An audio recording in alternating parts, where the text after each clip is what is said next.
ao anatin'ny fitadiavam-baolana ivoahana amin'ny krizy izay mahazo ny firenena amin'izao fotoana izao dia isy ny fifadikanana ho tanterahana ny alakamisy fatelopolo ny volana May ho avy izao izay antsona ny malagasy rehetra ka eny amin'ny tendrombohitra Ambohimanambola moa no hanaovana izany. Mitondra fanazavana misy kokoa mahakasika an'izay ary Andriamatoa Eric Andriamora Sata avy ao amin'ny Tabernakely.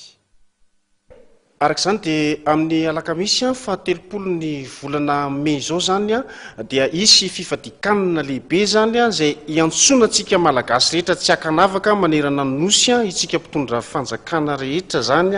mpitondra fivavahana rehetra tsy akanavaka dia asaina zany fa amin'ny andro io zany dia andro voatondron'Andriamanitra Andriananahary zany izay amahana ny olana eto amin'ity Madagasikara ity ka isy zany ny fifadikanana lehibe izay ataontsika malagasy rehetra manerana ny nosy dia isy fiombonam-bavaka zany ataontsika eny amin'ny